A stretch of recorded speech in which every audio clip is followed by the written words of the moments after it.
দেখেছো তুমি এই এতটুকু মেয়ে কেমন করে এতগুলো টাকা চুরি করে ফেললো?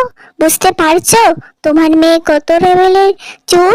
দেখেছো এইটুকু মেয়ে এতগুলো টাকা চুরি করলো। এই মেয়েকে বাড়িতে রাখা যাবে না। তুমি তোমার মেয়েকে বাড়ি থেকে বের করে দাও। যদি বাড়ি থেকে বের না করো আমি এই বাড়ি ছেড়ে চলে যাব। যে মেয়ে চুরি করতে পারে সেই মেয়ে তো আমাকে কালকে মেরেও ফেলতে পারে। তার কি গ্যারান্টি আছে ওর কাছে আমি ভালো থাকবো? তুমি ওকে বাড়ি থেকে না বার করলে আমি চলে যাব। তোমাকেই ভাবতে হবে কাকে রাখবে, মেয়েকে নাকি বউকে। সে তুমি ঠিকই বলছো, কিন্তু আমি ওকে কি করে বাড়ি থেকে বের করে দেব? ওর তো আমি আর তুমি ছাড়া এই পৃথিবীতে কেউ নেই।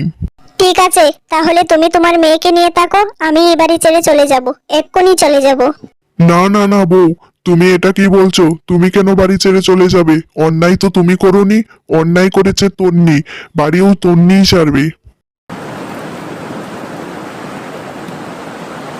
তন্নি, অনেক হয়েছে। এবার টাকাগুলো কোথায় রেখেছিস ভালোই ভালোই বের করে দে, নয়তো এই বাড়ি ছেড়ে তোকে চলে যেতে হবে। কোনো চোর মেয়েকে আমি আমার বাড়িতে পুষতে পারবো না। কিন্তু বাবা, আমি তো কোনো টাকা চুরি করিনি, বিশ্বাস করো। আমি জানি না, টাকা নেইনি আমি। দেখেছো টাকা ও নেয়নি। ও তাহলে কি বোঝাতে চাচ্ছে? টাকা আমি চুরি করেছি? টাকাগুলো তো এমনি এমনি উধাও হয়ে যায়নি।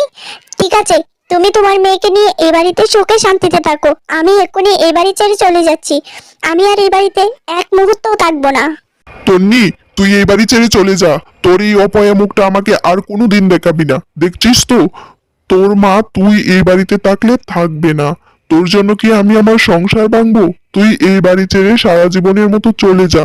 দোহাই তোর, টাকা নিয়েছিস তো নিয়েছিস, কিন্তু এই বাড়িটা এবার ছাড়। আমার সংসারটা ভাঙতে দিস না।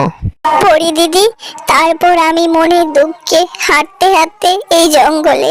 পরি দিদি, বিশ্বাস করো আমি কোনো টাকা চুরি করিনি। আর আমি কেনই বা টাকা চুরি করব? এমন শিক্ষা তো আমার মা আমাকে কোনো দিন দেয়নি। আমার মা মরে যাওয়াতেও আমি অতটা কষ্ট পাইনি। বাবা যখন আমায় বলল নতুন সংসার বাঁচানোর জন্য বাড়ি থেকে চলে যা, যতটা কষ্ট পেয়েছি। নতুন মা কেন করলো আমার সাথে এমন? আমি কি খুব খারাপ?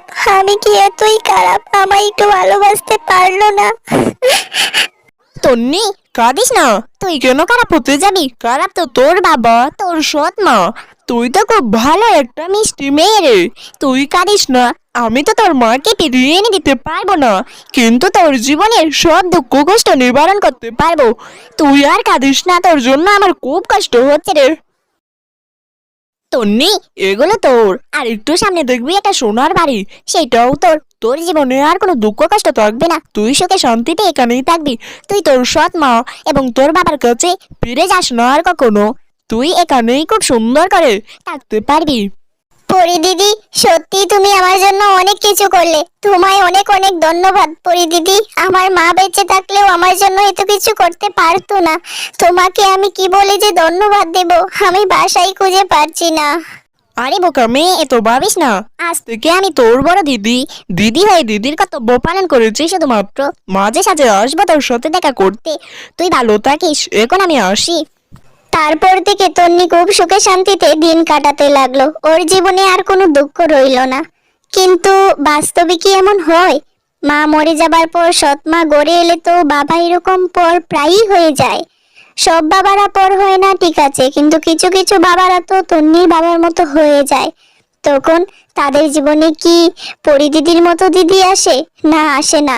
তাদের সেই কঠিন বাস্তবতার সাথে লড়াই করে বাঁচতে হয়। আজকের গল্পটি ভালো লাগলে লাইক, কমেন্ট, সাবস্ক্রাইব করবেন। ধন্যবাদ, সবাই ভালো থাকবেন।